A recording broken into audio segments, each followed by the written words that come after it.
Yeah, it's so funny. It reminds me of that Zig Ziglar quote. If you'll do for the next 3 to 5 years what other people won't do, you'll be able to do for the rest of your life what other people can't do. He didn't say 3 to 5 months. It's 3 to 5 years. And I think you're right. I think that most people, when they encounter something that's really difficult, that grit, that resilience, it's hard to find, especially when you're not in that much pain. Hi, I'm Wyatt. And I'm Grace. And you're listening to Our Dad and your host of the Vacation Rental Revolution podcast.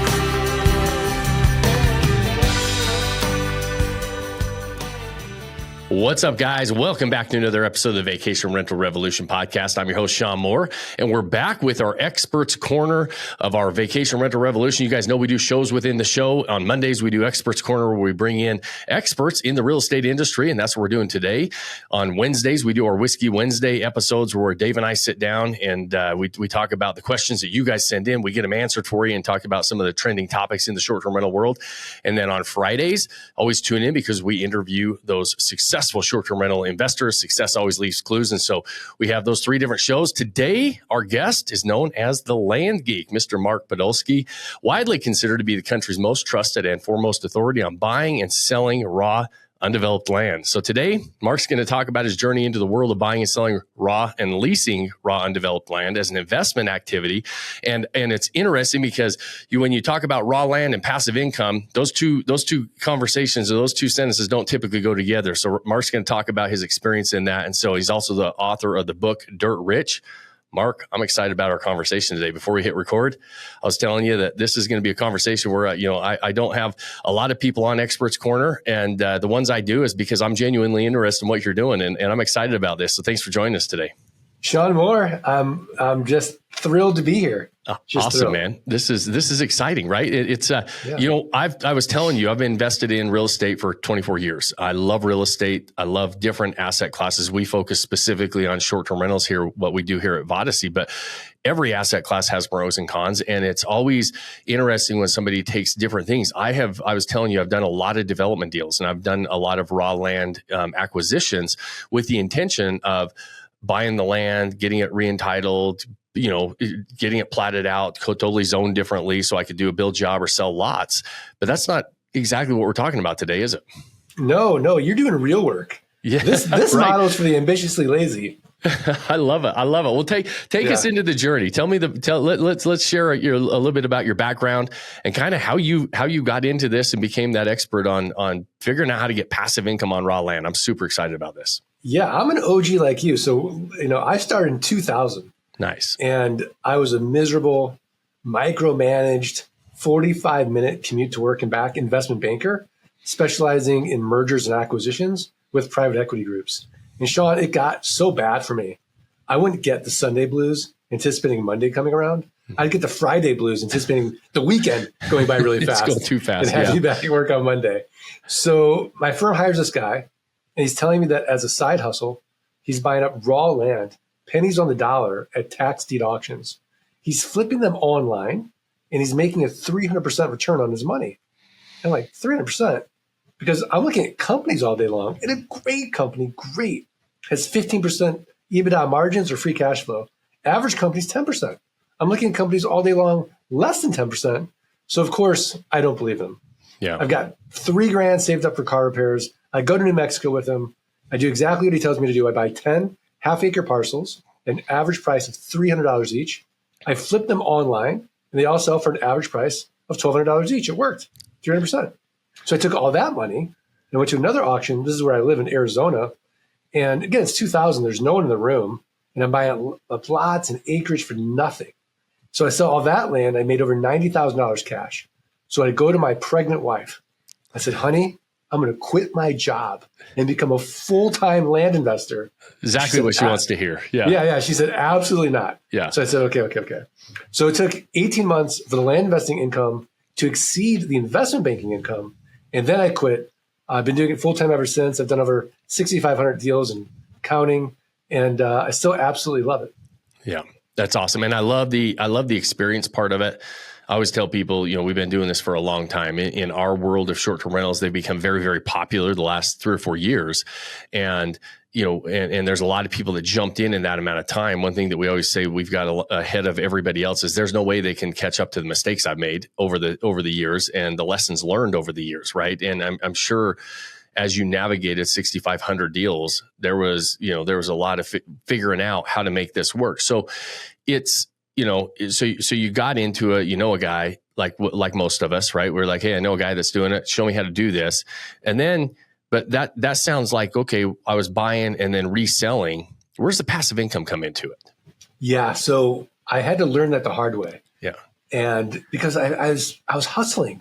Like every time I flip a piece of land, I got to go buy another piece of land and flip another piece of land. I pay taxes. I got to do it again. I'm like, this is a job.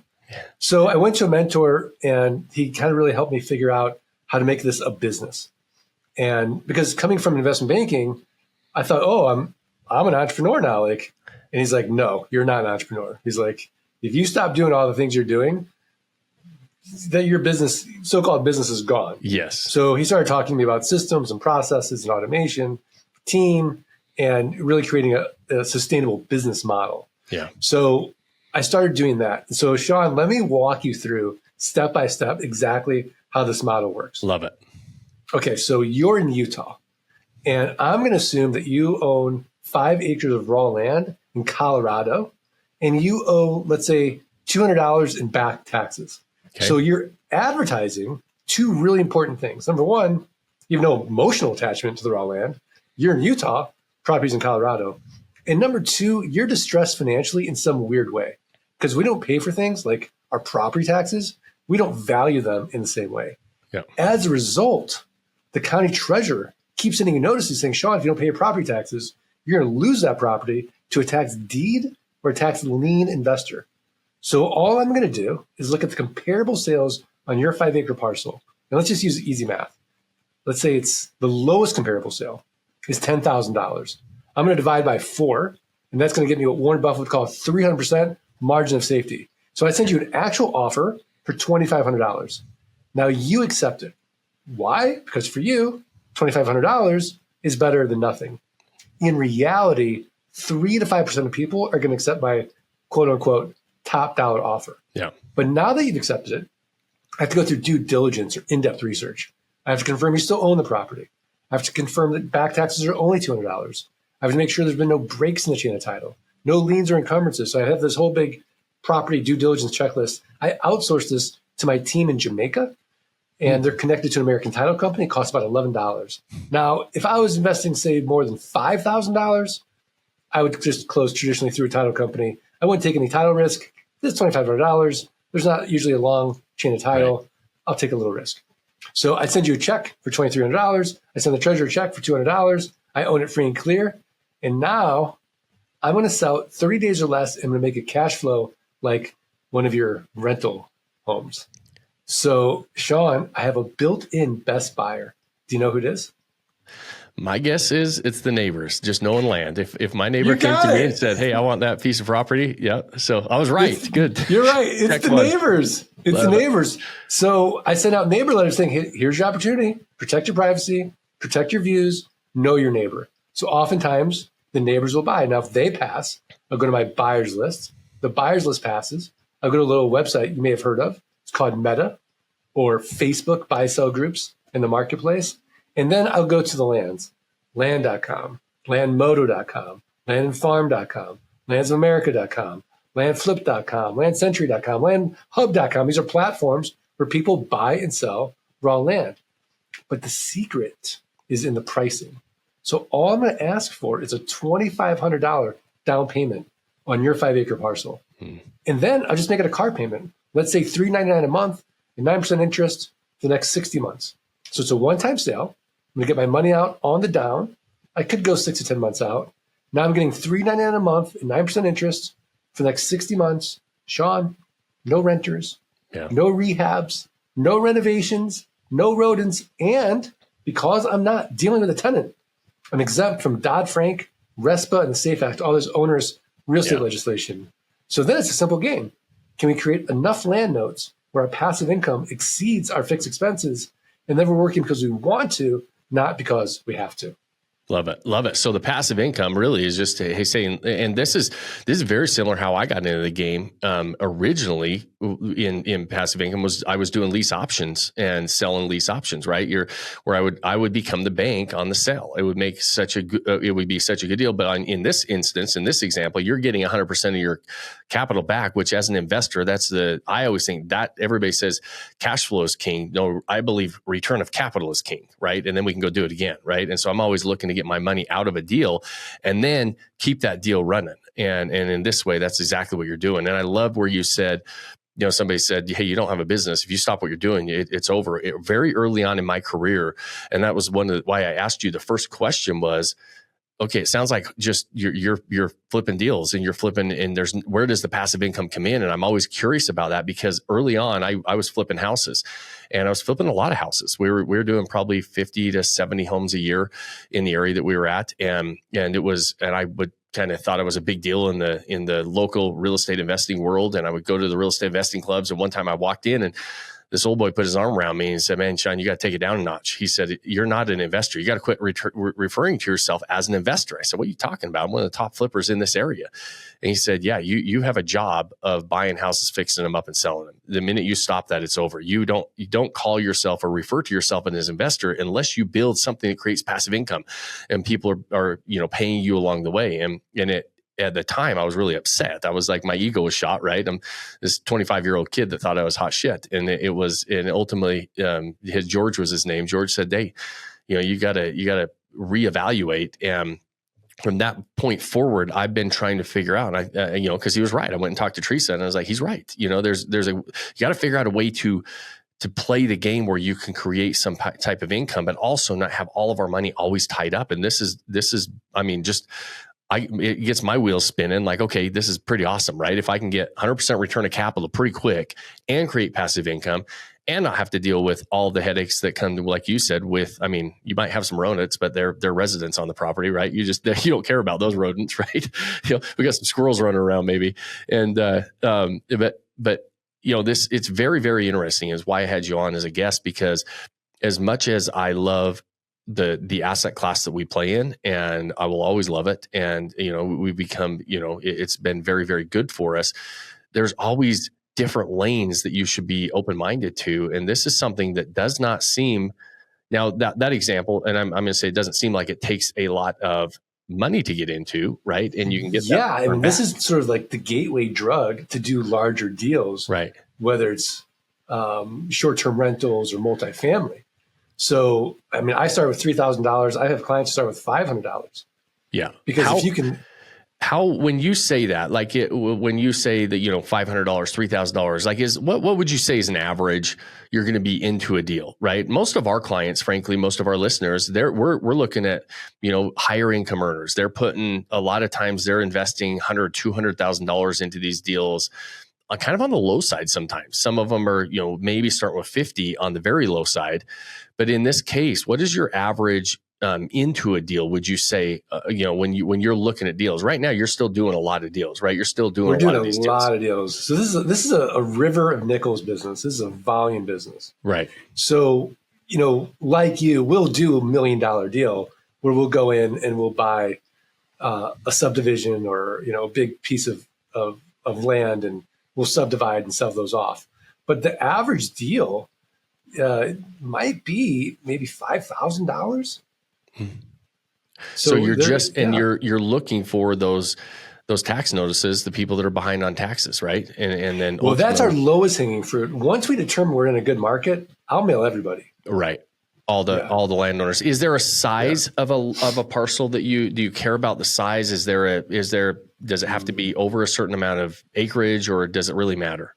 It doesn't matter. I'm really looking to make my money on the buy. And so I can make money on any asset. It doesn't matter what it is. Right. If I'm buying at 25, 30 cents on the dollar, there's someone else on the other end of that deal, even if it's a postage stamp. So we bought everything from postage stamp all the way up to 640 acre sections and subdivide them. Tell me about the competition. When we talk about the wholesale game, on wholesaling houses and trying to find, tax liens on single family homes. It's a pretty competitive game. And I think not that there's going to ever be zero competition. Anything worth, doing is going to have competition. But talk to me a little bit about, like, what does that look like? Is it different? Is it the same? Is it less? Like, what does it look like when you're showing up and competing on these auction properties? Well, so we're not going to auction anymore because we're sending out offer letters. So we want to get those properties before the auction. Pre-auction and then sending them. Yeah, gotcha. Yeah. Yep. So it's interesting because I think it was 2011. I'm on vacation with my family, and this guy calls me up, and he's like, I'm like, I think he wants to buy a piece of raw land from me. He's like, no, I want you to teach me how to do what you're doing. And I said, I don't really teach this. He's like, well, what if I pay you this? I'm like, oh, okay. Well, let me get back to you. So I go to my wife. I'm like, this guy wants me to teach him how to do the land business. And she's like, why would you do that? You're going to create your own competition. I said, good point. Let's put on our investment banking hats and let's just analyze how big is this market? Right. And so the market is massive. There's billions of acres of raw land just in the United States.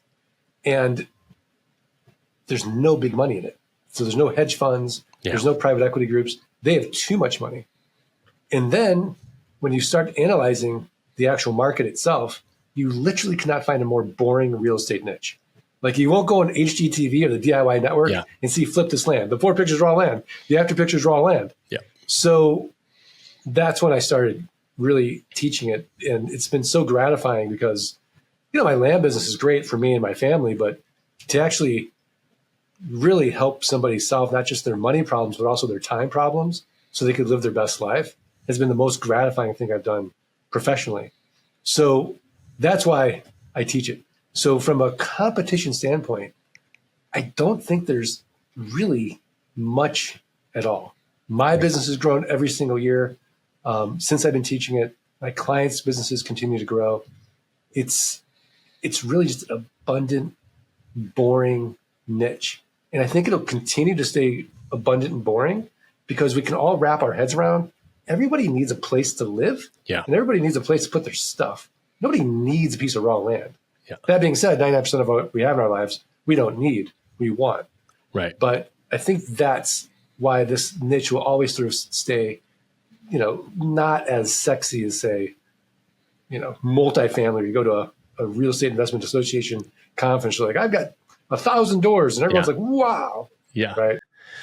Yeah, it's interesting, and I'm glad you broke that down because just in my head as an investor, it's like, okay, what keeps people in and out of asset classes? One of the reasons I love single family investing with single family homes is because you do keep a lot of the big institutional money out. You're not competing with a lot of the smart money, if you will. And frankly, sometimes that can be tough. There's a lot of sharks out there that if you don't know what you're doing when you go into commercial and multifamily and some of these bigger deals, there's big smart money in there with a lot of brain power behind what they're doing, and they can crush you overnight, right? They know what they're doing, and sometimes it's hard. Not that is necessarily a bad thing or those assets are bad. You just better know what you're doing, and you need to know what you're doing in all different asset classes, especially as they mature. But you're right. These raw land deals, if they're smaller deals, it's not going to attract the big institutional money, right? It's just not going to. And the big, huge parcels are going to be typically, they're not going to be the ones that are going to be back on their taxes a lot of times, right? And, they're going to be, it's going to be some of maybe these smaller parcels, mom and pops that, forgot about it. They moved away, whatever. It's kind of in the back of their mind. And like you said, there's no emotional attachment to it anymore. And now we're like not paying our bills for whatever reason. It's like, hey, listen, we're a solution to the problem when you come in and can do that. And the other thing is, when you have a process that is, like you said, it's a numbers game. It's a river of nickels, right? It's like, that's how you're making your money. And it's a lot of volume. You will naturally have everybody looking for the easy button as well. And so your competition will naturally get interested and slough off all the time because they don't want to put in the front end work to be able to, it's like, well, I got 3 nickels. I'm not rich yet. And so I'm going to do something else. Right. I'm curious if you see that when I hear that, just being in around people a lot, coaching people. I know that when people don't get those big wins or exactly quitting their job tomorrow, then they give up, right? They stop and they stop, that old, story of 3 feet from gold, right? They work, really hard, but they don't get the immediate payoff, and they stop before they really get the full benefits of the work they put in.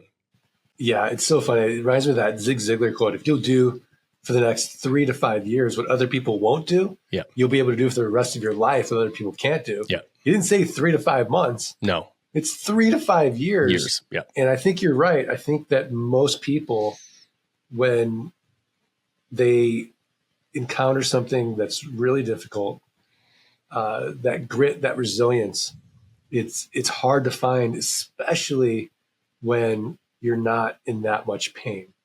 Yeah. You've got a good job, or you're already doing, you're already successful, and you think, well, this shouldn't be that hard. And so you go to another podcast like, screw it, ATM investing, and you're off to their thing. And so I think you're right. And so that in and of itself is why, probably most of our niches aren't ever going to get too saturated. It's just, this stuff's hard. It's hard. I make it sound, easy. Yeah. It's not easy. Nothing worth doing is easy. I think it's a simpler model, but it's certainly not easy. And I think if you're listening to this and think, oh, this is easy, you'll see that reality is going to really dash your expectation. Yeah, 100%. And I appreciate you bringing that up. And that's why I always love to talk about that. I mean, that's what we say around here. Our mantra is, self-reliance and personal responsibility are the ultimate, the ultimate keys to living that life you don't want to vacation from. But that's that first part of that sentence, self-reliance and personal responsibility. There's a lot of that. And it's a hard sell anymore because everybody wants the easy button. And and that keeps people out of a lot of different things, unfortunately, right? And it is what it is, though. I mean, you're going to have to roll up your sleeves, and anything worth doing is going to be some work. We sell a 5-year plan, which is really hard because nobody wants a 5-year plan, right? It's like, okay, we're going to break this down into a 5-year plan, and it doesn't happen overnight. Success doesn't happen overnight. So I appreciate you bringing that up and saying that is for this as well, because it's with anything, and that's why I love having these conversations, these types of interviews, and just saying, hey, listen, let's break down why we love it, right? There's reasons why we love it. It's been, a lifestyle, financial, change for you and your family. You're helping other people do the same. We're, always interested in, at the end of the day, people always ask us the same thing is, why would you teach people how to do this? Why aren't, do you want to, and to our point is create your competition too, because we do compete directly with the people in our markets, right? But at the end of the day, I always say nobody's going to do it. There's so few people that will do it as a percentage of the inventory in the short-term rental world that I would like to have other people helping me raise the bar and kind of push that, the level of professionalism in this business anyways, not just a handful of people. And even as much as you teach it, there's just not as many people that are going to put in the work to make it happen. They're going to want to, but they're going to stop. And so sounds like it's the same with this. And I dove into that because when you said 3 to 5% of the people are going to be interested in your offer, that means you have to look for deals. That means you have to make a lot of offers, right? And that's what it comes down to start some conversations with people that are interested in the offers you have. And so walk me through that offer stage, if you wouldn't mind. Like, is it just, I'm just blanketing out, which I think that's probably where it starts. It's a very much a volume game in the beginning with conversations, but then those conversations start. Like, how does a typical conversation go if I was the guy that on the, that 5 acres in Colorado, for example, and I said, maybe I'm going to reach out to this Mark guy. What does that look like? Yeah. So, let's just sort of just break down the very beginning, which is going to be county research. Right. Like, how do I even know where I'm going to go? So there's 3,007 U.S. counties. Where do you even start mailing? And so I would just go to a website like landmodo.com and just see where are the other land investors doing deals. Yeah. So if you and I are going to go fishing, we got 10 boats on one side of the lake, they're all catching fish. And then on the other side of the lake, there's 3 boats and they're not catching any fish. We have to make a choice. Like, where are we going to go? Well, it seems counterintuitive, but we want to be at the 11th boat because we know definitively they're catching fish. Yeah. So now to get those fish, we need to get that list. So we go to a website called datatree.com and we get the list of real property owners in that county. And then we'd scrub that list. And we'd get rid of the residential homes and commercial properties, industrial properties. And we could sort it by use code, say VL, vacant land. And then we're going to do one more sort by APN number, assessor's parcel number. And we want to make sure that we're pricing our list appropriately, taking those lowest comps, dividing by 4, essentially. But we don't want to send somebody with 40 acres the same offer as someone with 5 acres. Right. That 40-acre person is going to send us back glitter in the mail. So once we've done that, we're going to then upload that list into our software, and we're going to automate it, because the philosophy being we can always make more money, we can't get more time.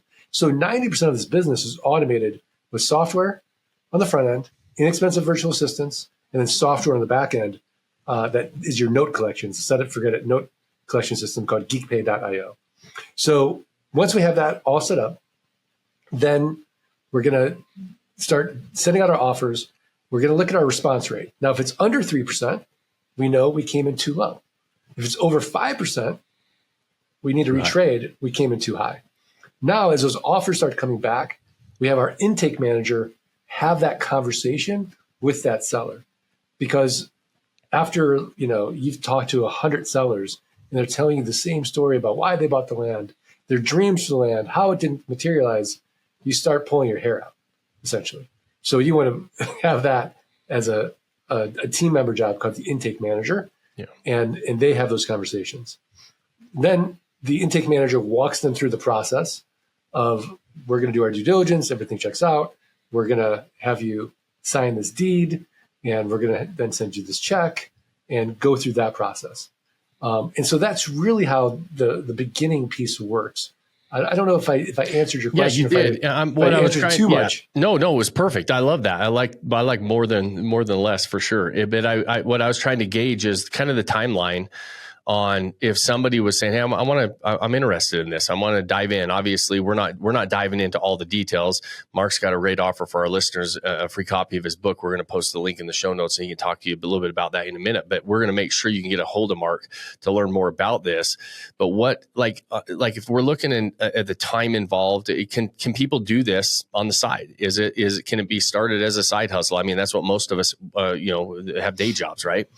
Yeah, this is a great side hustle. An hour or two a day, a focused hour or two a day, not an hour where you're checking email and you're checking social media, like a true hour to 2 hours a day, a focused time on and in this business will definitely move the needle.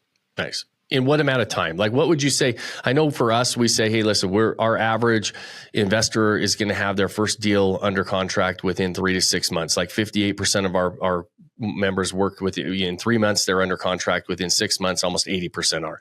And so do you know those numbers? Like, what is the average time? I know for you, it's probably faster because you got all the systems. If I was diving into this game and I say, okay, I'm going to dedicate an hour or two a day. And I'm going to really roll up my sleeves. Is it a 6-month process before I find my first deal? Is it 3 months? Is it a year? What does that look like? Yeah. I mean, it could be a day. It depends on your capital. Right. So if you're going to go retail and you're going to send out offers, give yourself 6 to 8 weeks. And I would say, just to be conservative, let's say 12 weeks before you buy your first 5 to 7 parcels, which is what we recommend. So based on your budget, look at the market, divide by 5, divide by 7, make those offers. So you can get 5 to 7 parcels in the beginning.